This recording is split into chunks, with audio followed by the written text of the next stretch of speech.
तो नमस्कार, कैसे हो आप लोग। और आज अपन जो डिस्कस करने वाले हैं वो जो मैंने पेपर नंबर 3 आपको मॉडर्न राजस्थान हिस्ट्री वाला जो शेयर किया था उसके बारे में अपन डिस्कस करेंगे। ठीक है, तो उसका सॉल्यूशन है। और मैं फिर कह रहा हूँ, आप लोग केवल इन क्वेश्चंस के आंसर्स के वीडियोस पर ही डिपेंड मत रहो, आप खुद से भी एक बार लिखने की कोशिश करो। ये वीडियो तो आपको, जैसे मैं क्वेश्चन पेपर शेयर करता हूँ तो उसके बाद में आपको ये वीडियो एक दिन बाद में मिल जाता है या 2 दिन बाद में मिल जाता है, लेकिन जब तक खुद नहीं लिखोगे ना तब तक पार नहीं पड़ेगी। मतलब तो एक बार खुद आइडिया लगाओगे, गलत सलत लिखोगे, फिर सही वीडियो देखोगे, तब आपको बहुत अच्छे से चीज़ें जो है वो दिमाग में सेट हो जाएगी और ये रिवीजन करने में बहुत मज़ा आएगा तुम लोगों को ना उस टाइम पे। तो चलिए शुरू करते हैं अपन। सबसे पहले अपन जो 20 यानी कि 15 वर्ड के जो क्वेश्चंस थे उन क्वेश्चंस पर बात करते हैं। तो पहला क्वेश्चन था गौरी शंकर हीराचंद ओझा के बारे में कि राजस्थान के एक महान साहित्यकार के रूप में गौरी शंकर हीराचंद ओझा को जाना जाता है, जिन्होंने राजस्थान के लगभग सभी राजवंशों के बारे में जो है वो काफ़ी अच्छे खासे ग्रंथ लिखे थे। तो राजस्थान के इतिहासकार और पुरातत्ववेत्ता थे और 1863 में इनका जन्म रोहिड़ा नामक गांव में सिरोही में इनका जन्म हुआ था। इन्होंने कई सारे ग्रंथों की रचना की, जिसमें से प्राचीन लिपिमाला करके एक भारतीय प्राचीन लिपिमाला है, राजस्थान का इतिहास है, सिरोही राज्य का इतिहास है। अंग्रेज़ों ने इन्हें महामहोपाध्याय और राय बहादुर की उपाधि से भी सम्मानित किया था। मतलब तो कुछ महत्वपूर्ण पॉइंट तो गौरी शंकर हीराचंद ओझा के बारे में आपको लिखने ही लिखने हैं, जैसे प्राचीन लिपिमाला के बारे में, राजस्थान के इतिहास के बारे में, इसके अलावा रोहिड़ा गांव के बारे में, महामहोपाध्याय के बारे में। इतने पॉइंट लिख दो, बाकी इतिहासकार, साहित्यकार और आप अपनी तरफ से जो फेंकना चाहो वो और फेंक सकते हो इन बढ़ चढ़ कर। पर ये पॉइंट्स तो कम से कम आंसर में दिखने चाहिए, अंडरलाइंड होने चाहिए, मतलब ठीक है। और अच्छा, जब भी आंसर करो ना तो जैसे पॉइंट्स बना के करो, है ना। उसमें क्या होता है कि सामने वाले को एक तो प्रॉपर सेग्रीगेट हो जाता है अपना आंसर, ताकि सामने वाले को पढ़ने में इजी हो जाए। देखो सामने वाला अपनी, मतलब आप ऐसे मत समझो कि वो आपको नंबर देने के लिए बैठा है ना। उसका भी अपना एक काम है और वो आपको जो है वो नंबर कम से कम देने की कोशिश करता है। लेकिन जब आप अपने आंसर्स को प्रॉपर पिरो देते हो, प्रॉपर पॉइंट्स में मेंशन कर देते हो, उन्हें अंडरलाइन कर देते हो, तो अपने आप ही जो है वो नंबर देने के लिए बाध्य हो जाता है। अब जैसे 2 नंबर का क्वेश्चन है ना, तो वो या तो 2 में से 2 दे देगा अगर उसे जो अपने पूरे पॉइंट्स मिल गए, तो 2 में से 1.5 दे देगा। कोशिश यही हो कि 2 में से 2 दे दे, क्योंकि आधे नंबर भी अगर 2 पेपर्स में, 3 पेपर्स में अपन ले लेते हैं तो 2 नंबरों पे तो बहुत कुछ रैंकें बदल जाती है। दूसरा आता है 1818 के समय भीलों ने कुछ विद्रोह किए थे। मुख्य कारण क्या थे भील विद्रोह के? देखो ऐसे क्वेश्चंस जो है वो सीधे सीधे क्वेश्चंस बनते हैं। मतलब अब आप इमेजिन करो 1818 का भील विद्रोह कब हुआ होगा, कहाँ हुआ होगा? उदयपुर में कोलीवास भील विद्रोह, ये 1881 तक चले थे ये भील विद्रोह। 1881 में जाके ये भील विद्रोह ख़त्म हुए थे। फिर बाद में गोविंदगिरी ने फिर अपना आंदोलन शुरू किया था, तो वो एक अलग था, मतलब ठीक है। मोतीलाल तेजावत का अलग था। ऐसे जब आप भीलों की बात करोगे तो फिर 3 चरणों में अपन बांट सकते हैं पूरे विद्रोह को। तो सबसे पहली बात है भीलों पर अनावश्यक कर थोपना। जब सामंती व्यवस्था खत्म हो गई थी, खत्म क्या हो गई थी, एक तरीके से बदल गई थी। अंग्रेज़ों के साथ में सहायक संधियाँ करने की वजह से सामंतों के जो विशेष अधिकार थे वो सब कुछ खत्म हो गए थे। सामंतों पर जब कर थोपे गए तो सामंतों ने जनता पर कर थोप दिए। ऐसे में भीलों पर अनावश्यक कर थोपे गए, वन अधिकारों का अतिक्रमण किया गया। वो जो फल फूल वहाँ से चुनते थे और वो बेचते थे, तो वो उन सब पर टैक्सेशंस की व्यवस्था कर दी। इसके अलावा स्थानांतरित कृषि जो भील करते थे उस पर प्रतिबंध लगा दिए गए, डिमार्केशन कर दिया वनों का। तो ये एक बहुत खतरनाक स्थिति हो गई उनके लिए। साथ ही अंग्रेज़ों की भील दमन की नीति अपनाई गई। भील अपने आसपास के क्षेत्रों पर सुरक्षा के लिए एक रखवाली यानी कि चौकीदारी कर लेते थे। इसके अलावा एक बोलाई कर लेते थे। जब कोई माल यात्री वगैरह और ये यहाँ इधर उधर से गुजरते थे भील क्षेत्रों से, तो उनको सुरक्षा देने के लिए, मतलब तो कि उनसे जो है वो एक प्रॉपर टैक्स कलेक्शन किया जा सके और अपनी एक आजीविका चलाते थे। लेकिन उन करों को नियंत्रित कर लिया। जैसे ही कर्नल जेम्स टोड ने मेवाड़ राज्य में पॉलिटिकल एजेंट बन के आए, तो उन्होंने इस पूरी व्यवस्था को बदल दिया, मतलब और राजस्व वसूली के अधिकार जो थे वो अंग्रेज राज्य पर आ चुके थे। मतलब ईस्ट इंडिया कंपनी से जब सहायक संधियाँ हुई थी तो उदयपुर राज्य जो था वो अंग्रेज़ों के हाथ में चला गया और अंग्रेज़ों ने भीलों पर नियंत्रण करने के लिए और कई सारी एक्टिविटीज़ की, मतलब ठीक है। तो इसकी वजह से भी भील थोड़े से वो मतलब एक तरीके से असंतोष में थे और अधिकांश जो राज्य की सेनाएं थीं उसको भंग कर दिया गया। जहां राज्य की सेना यानी कि मेवाड़ राज्य की सेनाओं में भील समुदाय जो था वो अपनी नौकरी कर रहा था। ऐसे में बेरोजगारी उत्पन्न हुई और एक असंतोष उत्पन्न हुआ। तो आप देखोगे 1818 के दौर में तो संधियाँ ही हो रही है अंग्रेज़ों के साथ में, और तुरंत भीलों ने जो है वो विद्रोह करना शुरू कर दिया है। तो एक तरीके से उस दौरान भील विद्रोह जो हुआ था उसके मुख्य कारण, ये 4 मुख्य कारण थे। ये Rajasthan board of secondary education में से सीधा सीधा उठाया, ठीक है, तो आपको ध्यान रखना है। उसके बाद में अब आप सोचो बुक कौन सी पढ़े, तो book Rajasthan board of secondary education को प्रेफर करो, सबसे बेस्ट है ना, वहाँ से आपके सारे क्वेश्चंस तैयार हो जाएंगे। अब राजस्थान में एकीकरण में संयुक्त राजस्थान चरण जो है उसकी मतलब उस चरण को अपने को बताना है। अब यहाँ कहीं पर भी आप जो है वो संयुक्त राज्य राजस्थान से कंफ्यूज मत हो जाना, क्योंकि हम जानते हैं कि हमारे एकीकरण के 7 चरण थे, और 7 चरणों को जब अपन बात करते हैं तो जैसे पहला चरण था मत्स्य संघ का, फिर दूसरा जो चरण हुआ था वो था राजस्थान संघ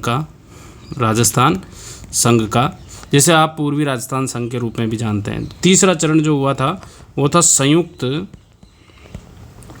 राज्य राजस्थान का। देखो यहाँ अगर आप इंग्लिश वर्ड्स पे जाओगे जो हम हमारे मतलब विधानसभा की साइड से देखते हैं तो मत्स्य संघ राजस्थान यूनियन तो इसे बोलते ही हैं।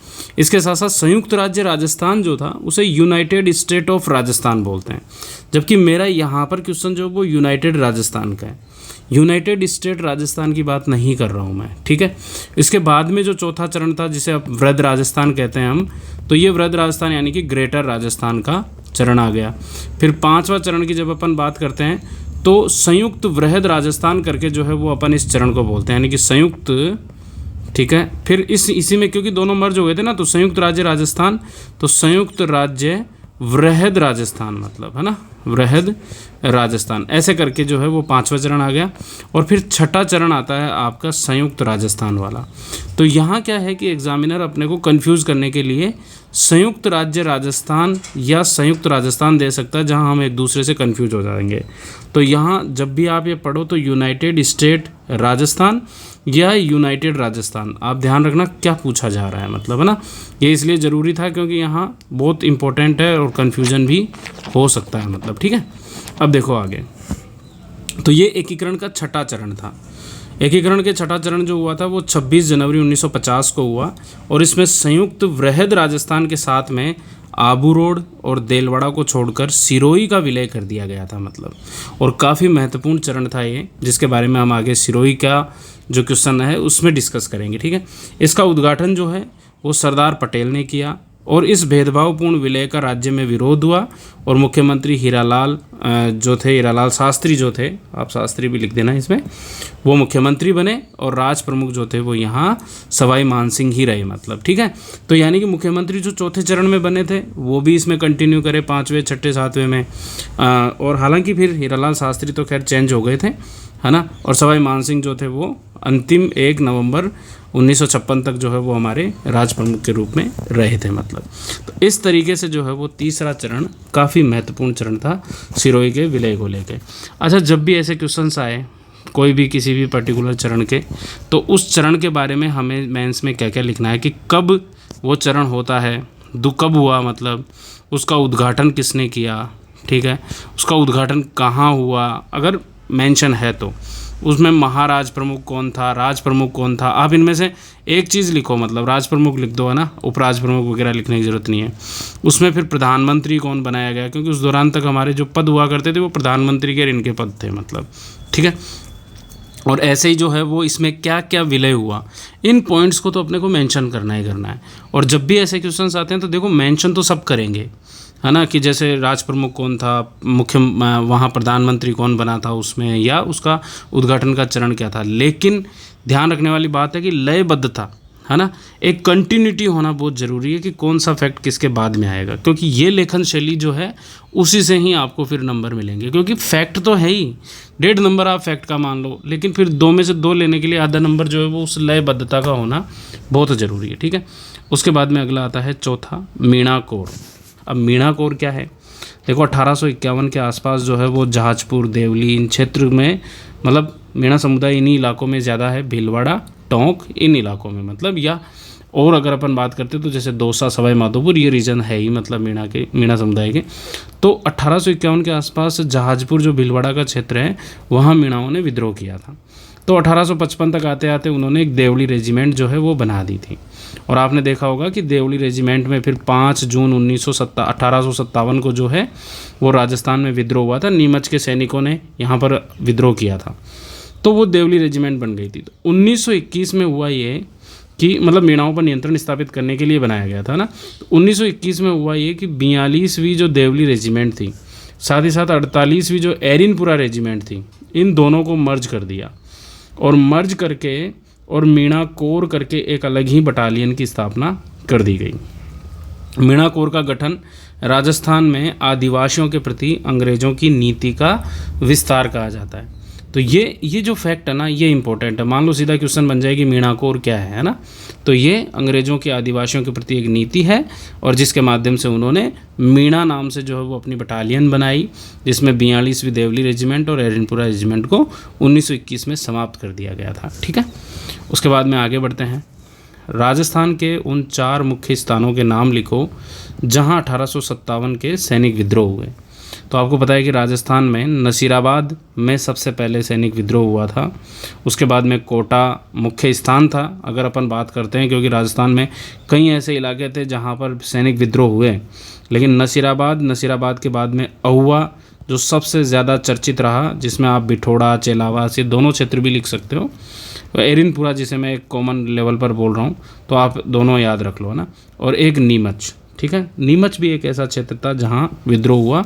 आप नीमच की जगह देवली भी लिख सकते हो, आपकी इच्छा हो। आप अपने हिसाब से जो है वो 4 ऐसे मुख्य क्षेत्रों के नाम लिख दीजिए, मतलब ठीक है। तो ये मुख्य इलाके थे। उसके बाद में एक क्वेश्चन जो पहले हमारे आरपीएससी के द्वारा पूछा भी गया है, 1 मिनट वेट करना। तो एक क्वेश्चन जो आरपीएससी ने पहले पूछा भी था, आज़ाद मोर्चा पर संक्षिप्त टिप्पणी कीजिए। तो देखो, आज़ाद मोर्चा एक्चुअली इसलिए गठित हुआ था कि 1942 में जैसे ही भारत छोड़ो आंदोलन शुरू हुआ तो राजस्थान में, मतलब क्योंकि राजस्थान में भारतीय आंदोलन नहीं चल रहे थे, राजस्थान में प्रजामंडल चल रहा था। जहाँ जहाँ रियासतें थी वहाँ रियासतों में उत्तरदायी शासन के लिए प्रजामंडल आंदोलन संचालित किए जा रहे थे। तो प्रजामंडल आंदोलन जो है उसमें एक प्रजामंडल करके एक संगठन बनाया जाता था।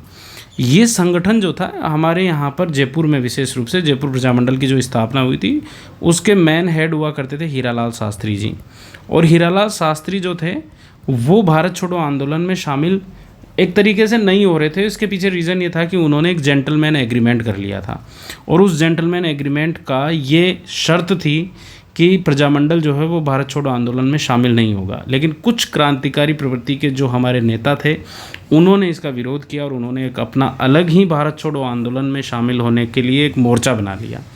तो बस वही पॉइंट अपने को ध्यान रखना है कि भारत छोड़ो आंदोलन में भाग लेने के उद्देश्य से जेंटलमैन एग्रीमेंट से संतुष्ट कार्यकर्ताओं ने बाबा हरिश्चंद्र के नेतृत्व में आज़ाद मोर्चे का गठन किया था। इसमें कुछ और भी लीडर्स थे, जैसे रामकरण जोशी दौसा से जो थे, दौलतमल भंडारी, गुलाब चंद कासलीवाल, इन लोगों ने भी बाबा हरिश्चंद्र का साथ दिया। 1945 में जवाहरलाल नेहरू के कहने पर बाद में ये आज़ाद मोर्चा जो था वो प्रजामंडल में वापस विलय कर दिया गया था। ठीक है, तो इसको ध्यान रखना है अपने को। फिर एक क्वेश्चन पहले आरपीएससी ने ही पूछा है डाबी हत्याकांड से रिलेटेड। तो ये बूंदी किसान आंदोलन की घटना थी।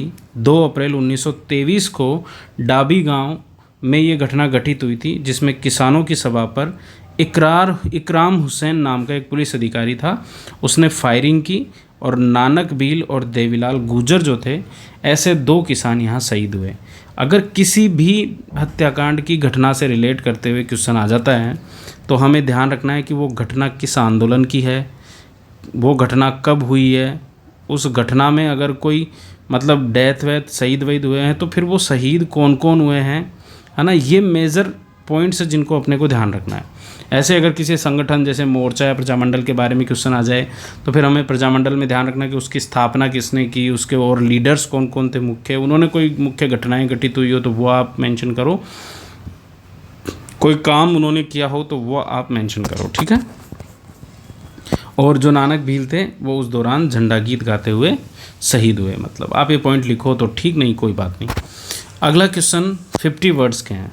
पहला है भगत बील आंदोलन के परिणामों का उल्लेख कीजिए। मतलब तो देखो, भगत बील आंदोलन 1883 में संप सभा की स्थापना के साथ संचालित हुआ था, जिसके मुख्य लीडर हुआ करते थे गोविंद गुरु। गोविंद गुरु आध्यात्मिक लीडर थे भीलों के, लेकिन आध्यात्मिक उपदेशों के साथ वो सामाजिक सुधार और राजनीतिक जागृति का भी काम कर रहे थे। मतलब तो यहाँ इम्पोर्टेंट बात यह है कि सामाजिक सुधार में उन्होंने क्या क्या किया और राजनीतिक जागृति में उन्होंने क्या क्या किया। मान लो कभी ऐसे क्वेश्चन आ जाए हमसे कि गोविंद गुरु का जो है वो भील आंदोलन में योगदान बताइए, या भीलों के सामाजिक राजनीतिक सुधार में आंदोलन योगदान बताइए, या भील जागृति में या भील राजनीतिक जागृति में गोविंद गुरु का योगदान, ऐसे करके कोई भी क्वेश्चन बन सकता है। तो इन्होंने क्या क्या किया, तो इन्होंने संप सभा की स्थापना की। बाद में फिर 1911 में इसी संप सभा को कन्वर्ट करके इन्होंने भगत पंथ के रूप में कन्वर्ट कर दिया था, फिर जिसके वार्षिक सम्मेलन लगातार जो है वो मानगढ़ पहाड़ी पर होने लगे थे। मतलब तो घटना क्या है, मतलब इन्होंने क्या क्या किया, जो मेन मुद्दा है वो ध्यान रखना अपने को। तो मेन मुद्दा ये था कि इन्होंने भीलों को अधिकारों के प्रति जागृत किया। जल, जंगल और ज़मीन जैसे उनके जो अधिकार थे उनके प्रति जो है वो इन्होंने जागरूकता फैलाई। इसके अलावा भीलों में कई सारी कुरीतियाँ थी जिसकी वजह से वो एकत्रित नहीं हो पा रहे थे, मतलब वो संगठित नहीं हो पा रहे थे। तो उन कुरीतियों को ख़त्म करने, जैसे कि शराब पीना, चोरी करना, डायन प्रथा आदि को ख़त्म करने के इन्होंने विशेष प्रयास किए अपने आध्यात्मिक भाषणों के जरिए, राजनीतिक जागृति के माध्यम से। इन्होंने कोतवाल नियुक्त किए थे, और कोतवाल जो थे वो काफ़ी महत्वपूर्ण पद होता था। मतलब एक तरीके से ऐसा हो गया इनके संगठन में कि कोतवाल ही विवाद निपटान करते थे, कोतवाल ही, मतलब मान लो भीलों के बीच में कोई भी विवाद होते थे तो उनको कोतवाल ही जो है वो उन्हें शिक्षाएं दिया करते थे। तो यानी कि टीचर्स भी वही हैं, न्यायाधीश भी वही हैं, और एक तरीके से पूरा संगठन इतना ज़्यादा भील क्षेत्रों में कब्जा कर चुका था कि पूरा मेवाड़ राज्य जो था वो इससे सशंकित हो चुका था। मेवाड़ के महाराणा ने विशेष रूप से अंग्रेज़ों को पत्र लिखा था, और अंग्रेज़ों को भी इसका डर था कि कहीं ये अलग भील राज्य की मांग नहीं करने लग जाए। राष्ट्रीय भावना का इन्होंने प्रसार किया। बाद में जो है वो अंग्रेज़ों ने दमन की नीति अपनाई और विशेष रूप से जो है वो इस आंदोलन को ख़त्म कर दिया था, जिसमें मानगढ़ पहाड़ी हत्याकांड आप 17 नवंबर 1913 का जो आंदोलन, जो घटना हुई थी वो काफ़ी खतरनाक घटना थी। तो बस वो वाली चीज़ आपको ही ध्यान रखनी है। तो भगत भील आंदोलन के परिणाम ये हैं। उसके बाद में अपन बात करते हैं राजस्थान में 1857 की क्रांति में मेवाड़ के योगदान को बताइए। अब आपको ये ध्यान रखना है कि जब 1857 की क्रांति हो रही थी तो विभिन्न क्षेत्रों में राजा जो थे वो अंग्रेज़ समर्थक थे, और जो सामंत हुआ करते थे, क्योंकि सामंतों में प्रॉब्लम क्या थी वो हमने पिछले सेशन में समझा था कि एक्चुअली सामंत राजाओं से इनसे क्यों नाराज़ हुआ करते थे। उनके विशेषाधिकार छीन लिए गए, उनके पास में जो न्याय व्यवस्थाएं थी वो ख़त्म कर दी गई, उनके पास में राजस्व अधिकार थे वो ख़त्म कर दिए, उनकी जमीयत सेना किसी काम की नहीं रही।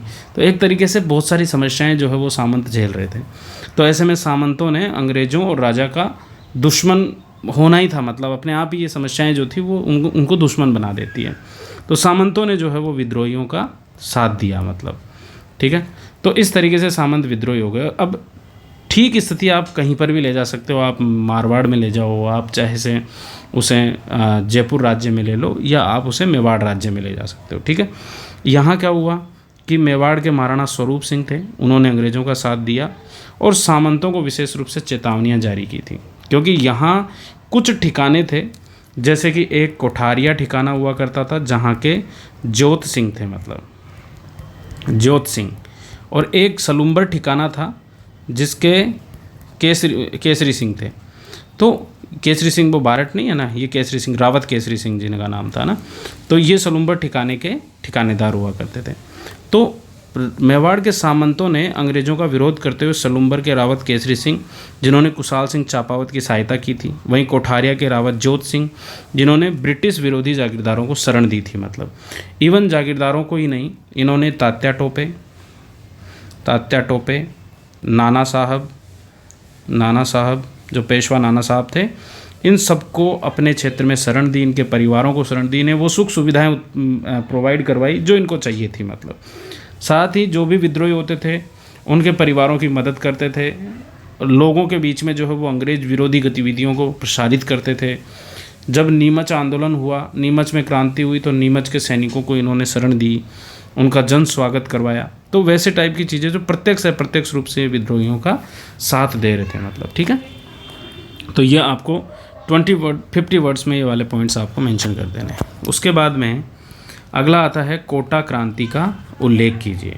देखो, कोटा क्रांति अपने आप में राजस्थान के इतिहास में 1857 की क्रांति के दौरान एक महत्वपूर्ण चैप्टर बन गया मतलब, क्योंकि जो कोटा में हुआ और जो अववा में हुआ वो राजस्थान में 1857 की क्रांति के दौरान कहीं नहीं हुआ। मतलब नॉर्मल विद्रोह हुए लेकिन इतनी बड़ी घटनाएं नहीं हुई।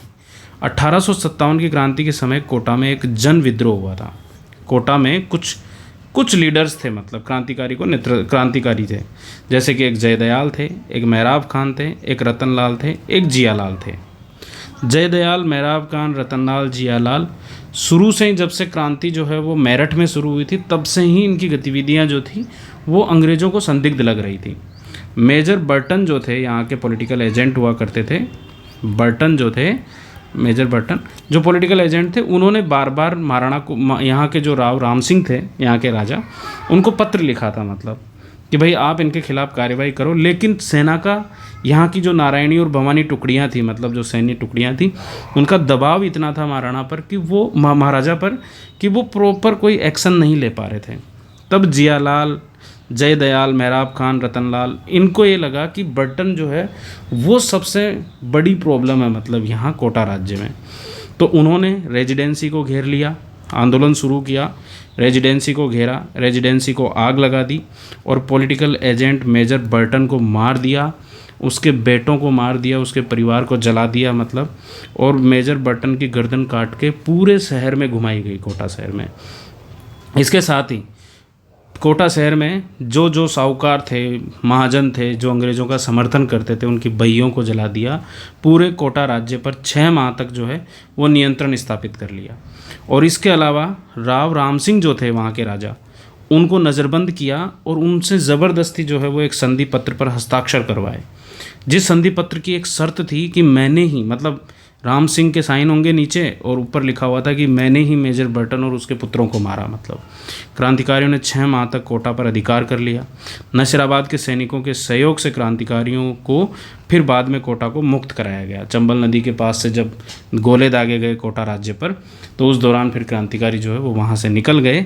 लेकिन कुछ क्रांतिकारियों को पकड़ लिया गया, जिसमें जयदयाल थे, इन्हें, और मेहराब खान थे, इन्हें फिर जो है वो फांसी की सज़ा दे दी गई। ठीक है, इस तरीके से कोटा क्रांति जो है वो 1857 का एक महत्वपूर्ण अध्याय बन गया। ठीक है, तो ये अपने को ध्यान रखने वाला पॉइंट है। उसके बाद में आता है मत्स्य संघ के गठन और विलय पर टिप्पणी कीजिए। 50 शब्दों का एक शानदार क्वेश्चन जो है हमसे ये बन सकता है। तो मत्स्य संघ का जो गठन हुआ था या जो विलय हुआ था राजस्थान में, मुख्य रूप से 2 चरणों में हुआ। मतलब एक चरण में हम ये कह सकते हैं कि एक चरण में तो गठन हुआ और दूसरे चरण में राजस्थान राज्य के साथ में इसका विलय हो गया। मतलब तो गठन और विलय के अलग अलग चरण रहे। मतलब सबसे पहले बात करते हैं अपन गठन वाले चरण की। हुआ ये था कि राजस्थान के एकीकरण के प्रयास लगातार चल रहे थे। उस दौरान नेशनल लेवल के जो हमारे विभाग थे, लीडर्स थे, पटेल साहब थे, कोई ना कोई जो है वो ऐसा मुद्दा चाहिए था जिसके बेसिस पर उस पर्टिकुलर क्षेत्र पर नियंत्रण स्थापित कर सके। अब ऐसी ही स्थिति जो है वो राजस्थान में मेवात वाले क्षेत्र में क्रिएट हो रही थी। मेवात में लगातार सांप्रदायिक दंगे हो रहे थे। मेवों की समस्या जो थी वो लगातार बढ़ती जा रही थी और कहीं ना कहीं ऐसा भी लग रहा था कि क्षेत्र जो है वो उत्तर प्रदेश के साथ में विलय का पक्षधर होता जा रहा था। मतलब है ना, और भी कई सारी गतिविधियां यहाँ पर क्रिएट हो चुकी थी। तो करना क्या था कि इस क्षेत्र को विशेष रूप से जो है वो एक प्रॉपर प्रशासनिक व्यवस्था बनाए रखने के लिए यहाँ मत्स्य संघ की स्थापना कर दी गई। 17 मार्च 1948 को जो है वो मत्स्य संघ स्थापित किया गया, जिसमें अलवर, भरतपुर, धौलपुर और करौली, इसके साथ साथ बाद में निमराने ठिकाने को भी जो है वो इसमें मर्ज कर दिया गया था। अब यहाँ 4 पॉइंट्स आप याद रखना है, किसको शामिल किया, कब किया। 17 मार्च 1948 को, कहीं कहीं आपको 18 मार्च मिल सकता है, लेकिन 18 मार्च एक गलत है पॉइंट जो है। ऑफिशियल जो पॉइंट है वो 17 मार्च है, तो इसलिए आप 17 मार्च ही लिखोगे, ज़्यादा ठीक रहेगा। ठीक है, अब ये तो हो गया। मतलब लेकिन अब राजस्थान के एकीकरण के और चरण चलना शुरू हो गए। जैसे दूसरा चरण पूर्वी राजस्थान शुरू हुआ, फिर उसमें संयुक्त राज्य राजस्थान आ गया, फिर वृहद राजस्थान आ गया, फिर इस तरीके से चलता रहा। पांचवा चरण आता है हमारा जो संयुक्त राज्य वृहद राजस्थान करके। उस पांचवें चरण में जो है वो लगातार मांग ये बढ़ती जा रही थी राजस्थान में कि ब्रज प्रदेश जो है वो हमें स्थापित करना है, उस यूपी के कुछ इलाकों को मिला के। और पूरा उस दौरान काफ़ी परिवर्तित हो गया था। मेव क्षेत्र जो था वो अपने आप में अलग इंडिपेंडेंट राज्य की मांग करने लगा था। तो ऐसे में एक शंकरदेव समिति का गठन किया गया था। उसने ये रिकमेंडेशंस दी कि राजस्थान में इस मत्स्य संघ को जल्दी से जल्दी विलय कर दिया जाए, इसी में ही ज़्यादा फायदे हैं। तो 15 मई 1949 को जो पांचवा चरण था संयुक्त राज्य वृहद राजस्थान करके, उसमें मत्स्य संघ को विलय कर दिया गया। ठीक है, तो ये अपने को ध्यान रखना है। चलिए अब आगे बढ़ते हैं, है ना। अगला है पांचवा, मोतीलाल तेजावत ने अपना जीवन आदिवासियों के उत्थान हेतु समर्पित कर दिया। टिप्पणी कीजिए। तो कुछ पॉइंट्स जो है वो अपने को ध्यान रखने कि मोतीलाल तेजावत ने एग्जैक्टली क्या क्या काम किए थे। देखो, मोतीलाल तेजावत जो थे वो एक ओसवाल बनिया परिवार से आते थे और परचूनी की दुकान चलाते थे, जहाँ वो मसाले घूम घूम कर बेचा करते थे एक क्षेत्र विशेष में, झाडोल वाले इलाके में। मतलब पहले झाडोल के ठिकानेदार के पास में, झाडोल का जो ठिकानेदार था, एक मिनट इसको मिटा दूँ, पहले जो झाडोल का ठिकानेदार था उसके वहाँ पर वो कामदार के रूप में काम करते थे। बाद में फिर अनबन होने की वजह से उन्होंने उस काम को तो छोड़ दिया और फिर अपनी ही एक परचूनी की दुकान चलाई और आसपास के क्षेत्रों में घूमकर मसाले जब बेचे तो लोगों के संपर्क में आने लगे थे। ऐसी स्थिति में जो है वो जो भील समुदाय था उसके संपर्क में आए, तो उन्हें भाषण देते, उन्हें राजनीतिक जागृति की बातें करते, तो धीरे धीरे भील जो है वो उनकी बातों से प्रभावित होकर उनसे जुड़ने लगे। तो झाडोल के पास कोल्यारी गांव में इनका जन्म हुआ था। भीलों, ग्रासियों और आदिवासियों साथ ही कृषकों को उन्होंने जो है वो उस पर्टिकुलर क्षेत्र में राजनीतिक और सामाजिक रूप से जागृत करने का काम करना शुरू कर दिया था। 1921 में बेठ बेगार, लगान, जागीरदारों के अत्याचारों के विरुद्ध मातृ कुंडिया से विशेष रूप से उन्होंने एक आंदोलन शुरू किया। एक्चुअली ये तब प्रभावित हुए जब देश में अपने असहयोग आंदोलन चल रहा था, तो ये गांधी जी के विचारों से काफ़ी प्रभावित थे। इसके साथ साथ ही अपने राजस्थान में बिजोलिया किसान आंदोलन भी चल रहा था। तो बिजोलिया और असहयोग से प्रभावित हुए। विजय सिंह पथिक से इनकी एक बार मुलाकात हुई तो काफ़ी कुछ चीज़ें जो हो वो इन्होंने विजय सिंह पथिक से सीख ली। मतलब तो कि कैसे क्या व्यवस्था करनी है, कैसे क्या आंदोलन संगठित होकर काम करना। तो इन्होंने अपने 2 केंद्र बनाए, एक तो मेवाड़ था और दूसरा केंद्र सिरोही हो गया। मतलब तो इन्होंने दोनों लेवल पर, सिरोही में गरासियों के बीच भी वैसे ही आंदोलन चलाया जैसे भीलों के लिए चलाया, और एक तरफ मेवाड़ में आंदोलन चला। मतलब तो तेजावत के नेतृत्व में सभी आदिवासियों ने एकता की शपथ ली और एक आंदोलन, यानी कि एक ही आंदोलन करके एक आंदोलन चलाना इन्होंने शुरू कर दिया। मतलब ठीक है। दूसरी बात करते हैं, इसके नेतृत्व में आदिवासियों ने, जब इन्होंने विशेष रूप से पिछोला झील के किनारे आदिवासी जो थे वो इकट्ठे हो गए थे, तो मेवाड़ महाराणा थोड़े दबाव में आ गए थे। तो उस वजह से मेवाड़ महाराणा ने मोतीलाल तेजावत से बात करने के लिए बुलाया। तब मोतीलाल तेजावत ने महाराणा के समक्ष जो है वो एक 21 सूत्रीय मांग रखी। कुछ 21 मांगें रखी थी जिसे मेवाड़ की पुकार के नाम से जाना जाता है, जिनमें से मेवाड़ के महाराणा ने 18 मांगें मान ली थी, लेकिन सामंतों ने विशेष रूप से उसे लागू नहीं किया। मतलब जो अधिकारी थे उन्होंने उन मांगों को लागू नहीं किया। इससे फिर से आंदोलन जो है वो थोड़ा तेज हो गया था। मतलब फिर एक नीमड़ा गांव था, 7 मार्च 1922 की बात है। नीमड़ा गांव में एक हत्याकांड हुआ, कई सारे भील आदिवासी जो है वो मारे गए थे।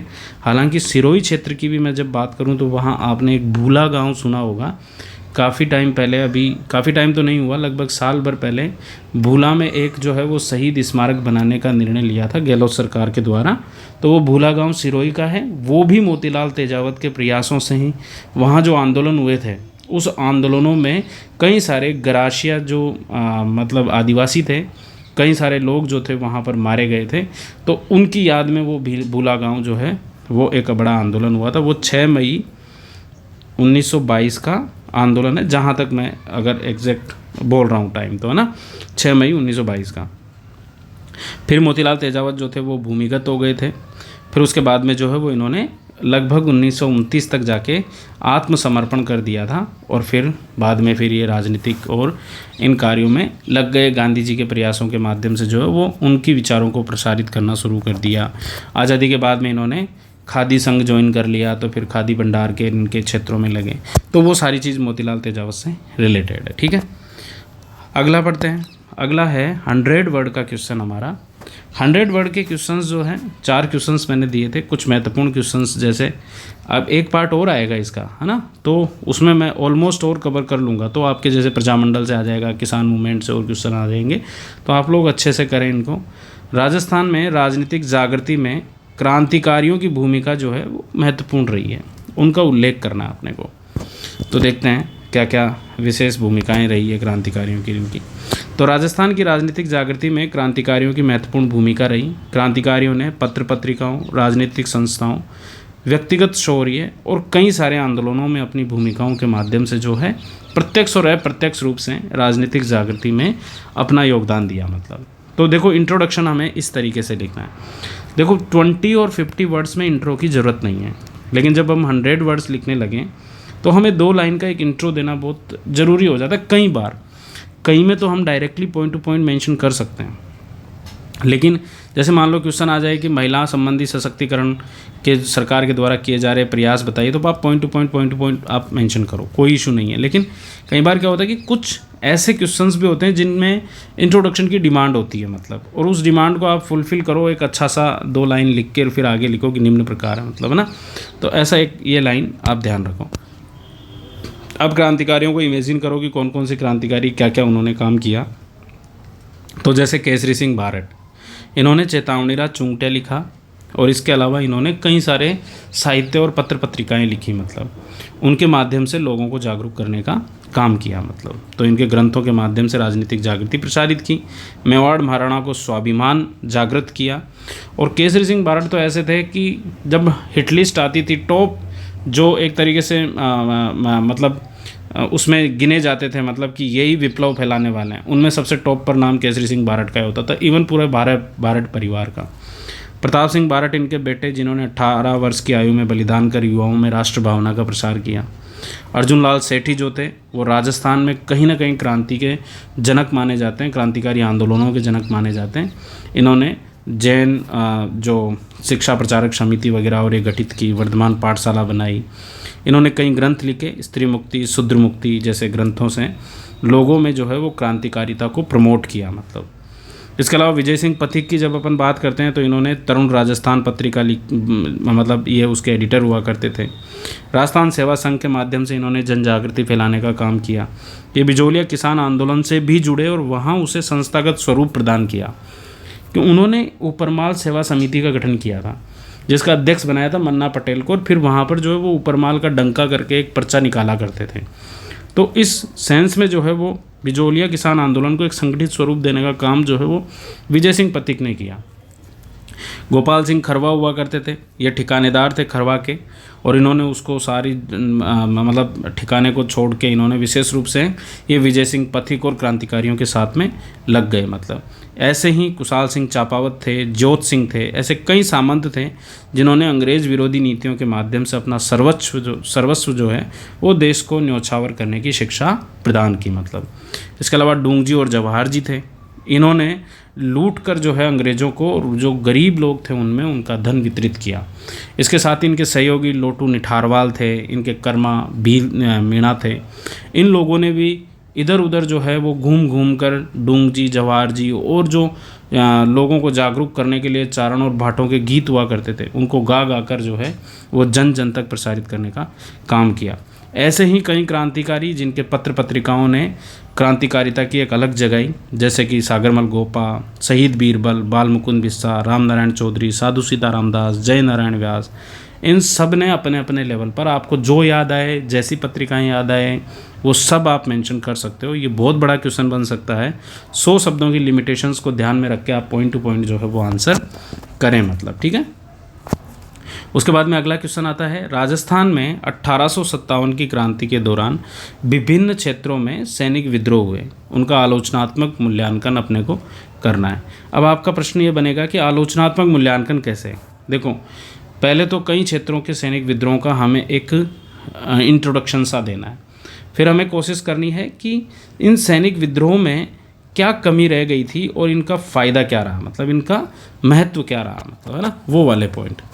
तो जैसे राजस्थान में 1857 की क्रांति की शुरुआत नसीराबाद से हुई है, मतलब नसीराबाद से क्यों हुई है वो सारी चीज़ें आपको पता है। नसीराबाद की 15वीं जो नेटिव इन्फेंट्री थी वो नाराज़ थी उन्हें अजमेर से नसीराबाद भेजने के चक्कर में। इसके अलावा तोपें बारूद जो इकट्ठे किए जा रहे थे उसका एक संशय बना हुआ था, और बाकी तो चर्बी वाले कारतूस और ये हम जानते ही हैं।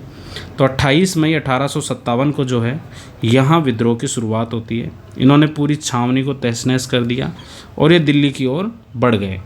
इसका प्रभाव ये रहा कि और दूसरी छावनियों में भी विद्रोह की एक चिंगारी लग गई। मतलब मेवाड़ में क्रांति होती है 3 जून को, जब नीमच में क्रांतिकारियों ने विद्रोह किया तो वो निम्बाहेड़ा शाहपुरा होते हुए वो देवली की तरफ गए। ये सब इलाके मेवाड़ क्षेत्र में पड़ते थे।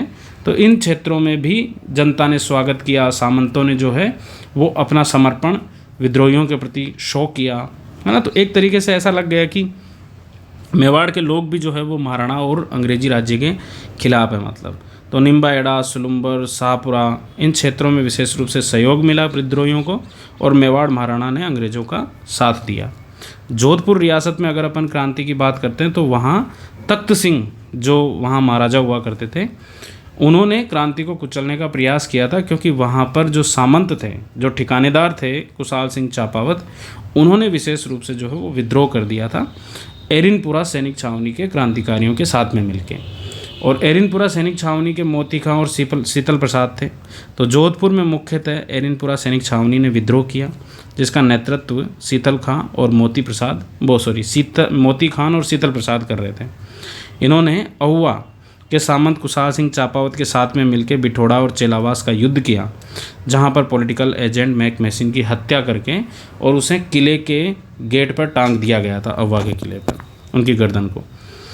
कोटा में क्रांति हुई, जहां जयदयाल और मेहराब खां के नेतृत्व में विद्रोह हुआ था और रेजिडेंसी को लूट लिया और मेजर बर्टन और उसके पुत्रों की हत्या करके राम सिंह को नज़रबंद कर दिया था। तो कहने का मतलब, आप बहुत शॉर्ट में मैंने यहाँ मेंशन किया है चीज़ें, पूरी 1857 की क्रांति यहाँ समेटने की कोशिश की है।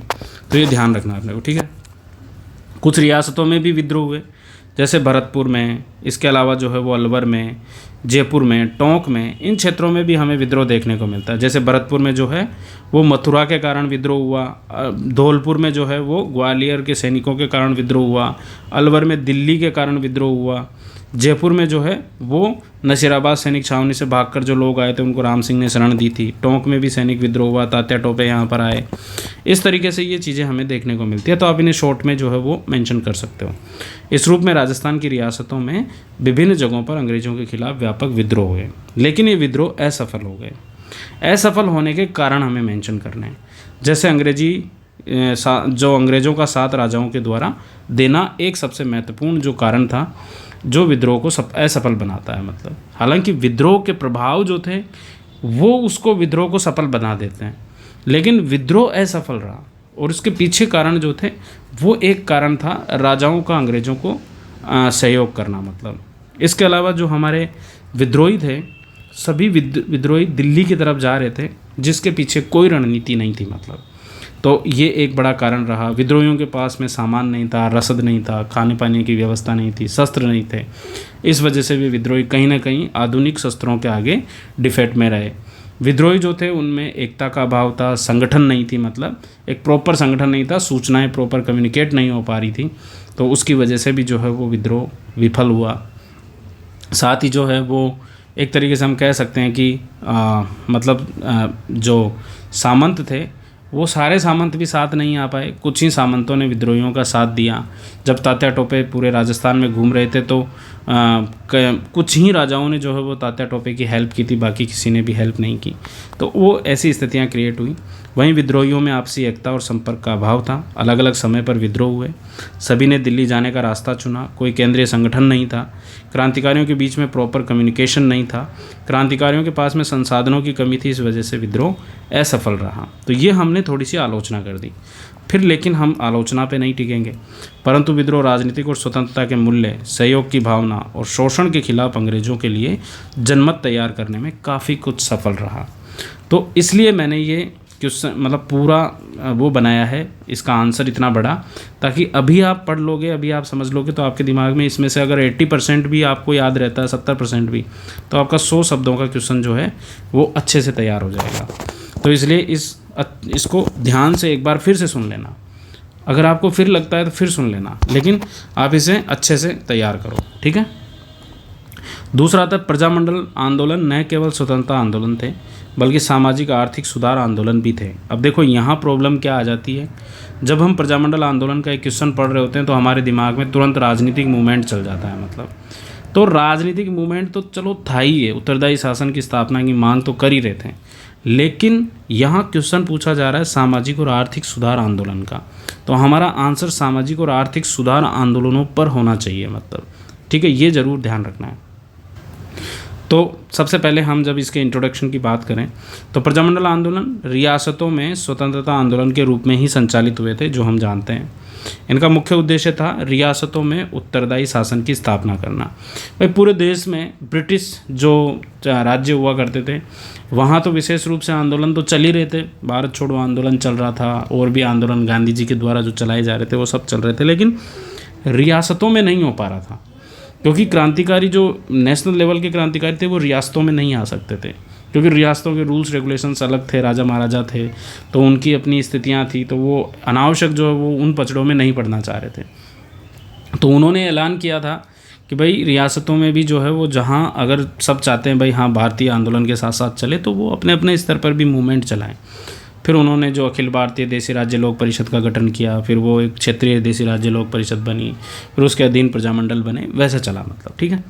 इस हेतु संचालित किए गए, परंतु इन आंदोलनों के माध्यम से विभिन्न क्षेत्रों में कार्य किए गए, जिससे सामाजिक धार्मिक आर्थिक सुधार भी हुए। मतलब इन आंदोलनों के माध्यम से विभिन्न नेता और क्रांतिकारियों ने सामाजिक सुधार के जो कार्य किए, जैसे महिला शिक्षा, महिलाओं में राजनीतिक जागृति।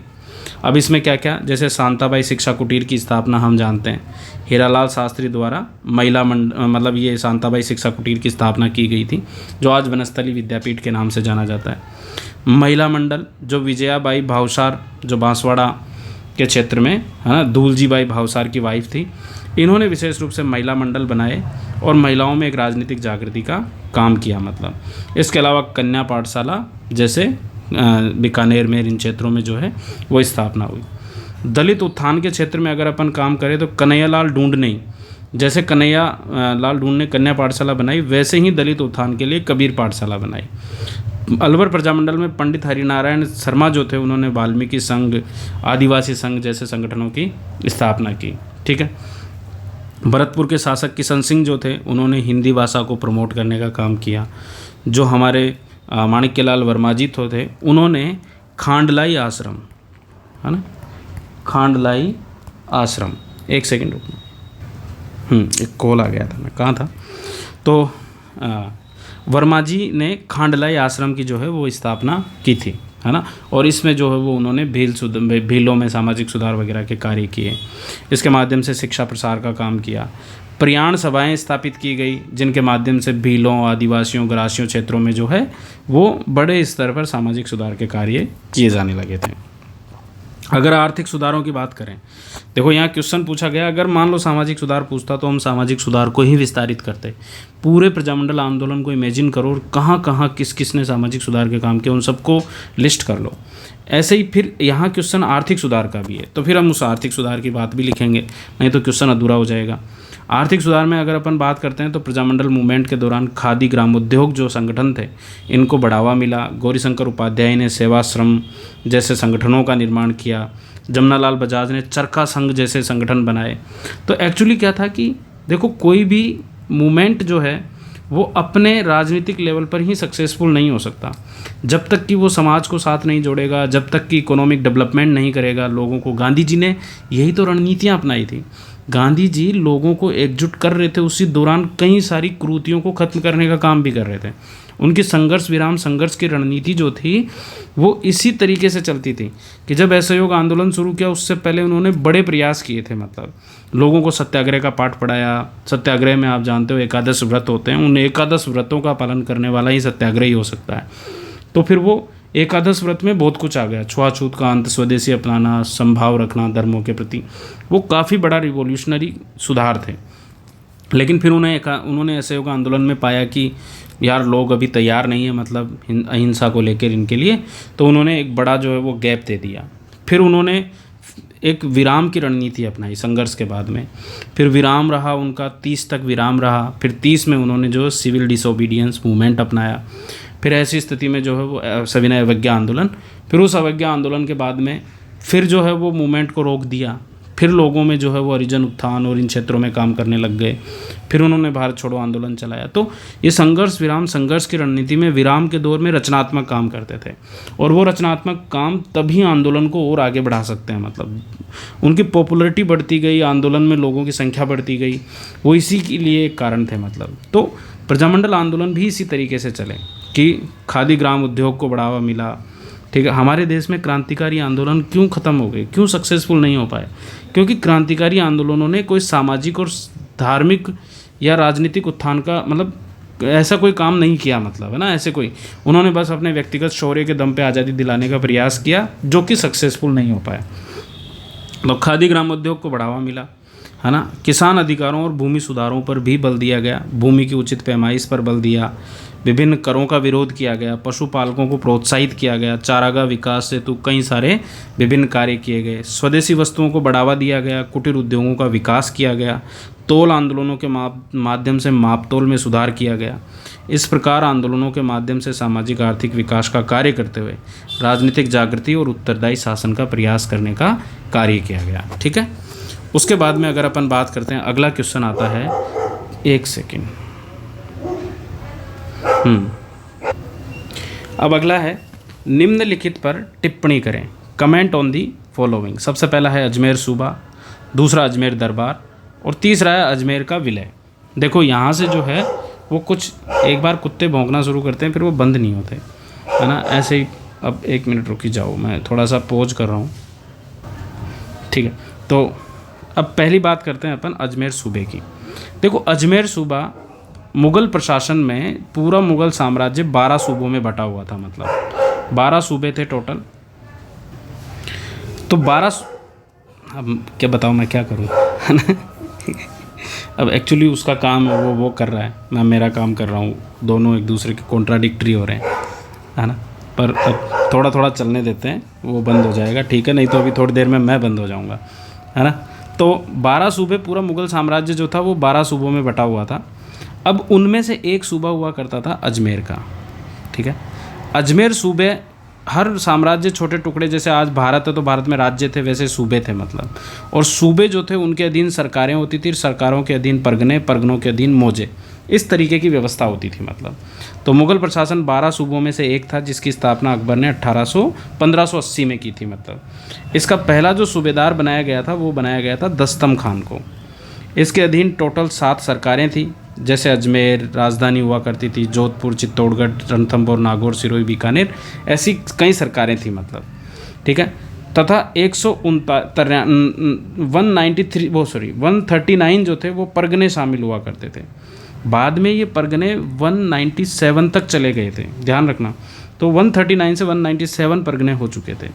1758 में यही अजमेर सूबा जो है वो मराठों के नियंत्रण में आ गया, जब आपने विजय सिंह जो मारवाड़ के राजा थे उनके साथ में मराठों की संधियां हुई थी, तब इस दौरान जो है वो अजमेर सूबे का सूबेदार जो है वो गोविंदराव बना था।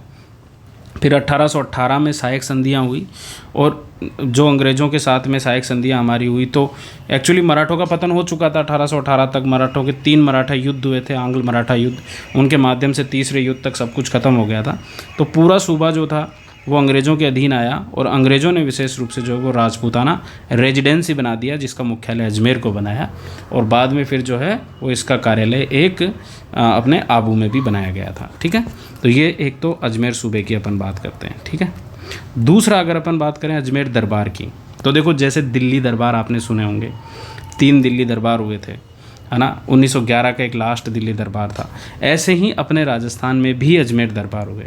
तो अजमेर में 2 बार जो है वो प्रमुख बैठकों का आयोजन किया गया था अंग्रेज़ों ने राजपूत शासकों के साथ में संबंधों का निर्धारण करने के लिए, जिन्हें अजमेर दरबार के नाम से जाना जाता है। अगर अपन पहली बार की बात करते हैं तो लॉर्ड विलियम बेंटिक के समय जनवरी 1832 में अजमेर में बैठक का आयोजन किया गया था, जिसमें राजस्थान के विभिन्न राज्यों के राजा शामिल हुए थे, जैसे जयपुर, उदयपुर, किशनगढ़। ये पर अपने का मेन पॉइंट ये है कि 1832 लॉर्ड विलियम बेंटिक के टाइम पे राजपूत शासकों के साथ संबंधों के निर्धारण के लिए विशेष रूप से।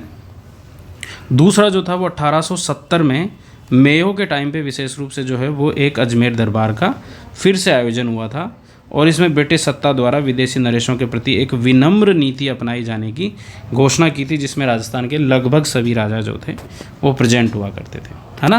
तो ये 2 अजमेर दरबार उस दौरान हमारे आयोजित हुए थे। फिर अपन बात करते हैं तीसरा, अजमेर का विलय राजस्थान में किस प्रकार हुआ। तो देखो, अखिल भारतीय देशी राज्य लोक परिषद जो थी उस मतलब होता ये था कि अजमेर लास्ट चरण में जाके 1 नवंबर 1956 को जो है वो अपने राजस्थान में मिलता है। तो यहाँ समस्या ये आ रही थी कि यहाँ 2 ग्रुप बटे हुए थे। ये जो पहली अखिल भारतीय देशी राज्य लोक परिषद और राजपूताना प्रांतीय सभा थी, ये तो अजमेर के विलय का समर्थन कर रही थी, लेकिन अजमेर में जो कांग्रेस थी, कांग्रेस पार्टी जो नेशनल लेवल पर काम कर रही थी, क्योंकि अजमेर में कांग्रेस कहाँ से आई और दूसरी जगहों पर तो कांग्रेस नहीं थी।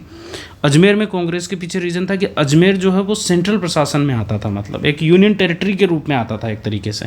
तो वहाँ पर भी कांग्रेस ने अपनी शाखा खोल रखी थी। वो कांग्रेस जो है वो भारत में विलय का पक्षधर, मतलब राजस्थान में विलय का पक्षधर नहीं होना चाह रही थी। उसके लीडर हुआ करते थे हरिभाऊ उपाध्याय साहब, ये पक्षधर नहीं थे। यहाँ एक धारा सभा विधानसभा अलग बनी हुई थी, राजस्थान की अलग विधानसभा चल रही थी। आपने राजस्थान का पहला चुनाव देखा होगा, तो राजस्थान के चुनाव में अजमेर शामिल नहीं था, लेकिन दूसरे चुनाव तक आते आते जो है वो हमने परिसीमन किया, और परिसीमन के माध्यम से अजमेर को मतलब वापस, वो पहले ही जुड़ गया था तो फिर वो संख्या ज़्यादा बढ़ गई थी, 190 हो गई थी 160 से, तो इस वजह से उसका परिसीमन करके उसको घटाया गया था, ठीक है ना। तो अंततः ये जो मुद्दा था, ये जो विवाद हो रहा था, मतलब तो इस विवाद की, क्योंकि अजमेर छोटा इलाका कितने समय तक इंडिपेंडेंट रह सकता है, तो ये मुद्दा जो है वो राज्य पुनर्गठन आयोग के समक्ष गया, जो फजल अली साहब की अध्यक्षता में गठित हुआ था। पहले आंध्र प्रदेश के इशू को लेके, फिर वो आंध्र प्रदेश तो बना ही दिया गया था अलग से राज्य, फिर फजल अली आयोग बनाया गया नेहरू जी के द्वारा, भाई अब तुम डिसीजन लो कि क्या भाषाई आधार पर राज्य बनाए जा सकते हैं क्या। तो ऐसी स्थिति में ये मुद्दा भी इनके पास में गया। तब फजल अली आयोग ने रिकमेंडेशंस दी और उसमें ये मेंशन किया कि भाई राजस्थान को एकीकृत करो, और वो जो सिरोंज वाला रीजन है वो एमपी को दो और सुनील टप्पा ले लो, और वो ऐसे कर लो। और सिरोही वाले मसले को भी उन्होंने सोल्व कर दिया, है ना। वो आबू रोड वाला और ये जो रह गया था वो भी शामिल हो गया, और एक अजमेर को भी जो है वो 1 नवंबर 1956 को जो है वो राजस्थान में मिला दिया गया। इस तरीके से जो है वो ये हमारा टॉपिक पूरा होता है ना। तो आप लोगों को धन्यवाद कि आप लोग जो है वो क्लासेस देख रहे हो, और धन्यवाद इसलिए है कि आप यानी कि डेडिकेशन के साथ में लगे हुए हो, मतलब ठीक है। वाकई में अगर आपको इससे लाभ मिल रहा होगा तो आपको दिख रहा होगा, मतलब वो चीज़ अपना इम्प्रूवमेंट दिख रहा होगा, ठीक है। तो कमेंट बॉक्स में आप जो है वो अपनी अच्छी अच्छी बातें बता सकते हो कि सर वाकई में मुझे अच्छा लगा है, क्योंकि और मैं ये कहूँगा कि आप वो बताओ नहीं बताओ वो एक आपका पर्सनल पॉइंट है, लेकिन आप जो है वो जो मैं क्वेश्चन शेयर करूँ उनको अपने स्तर पर करने की कोशिश करो। फिर इन क्लासेस को देखो, 1 घंटे से ज़्यादा मैं एक क्लासेस नहीं रख रहा हूँ, 2 दिन में 1 घंटा होता है, आप आराम से देख सकते हो। और अगर ज़्यादा अच्छी लगती है तो आप अपने दोस्तों को भी ये बता सकते हो, मतलब ठीक है। तो चलिए धन्यवाद, मिलते हैं फिर, है ना।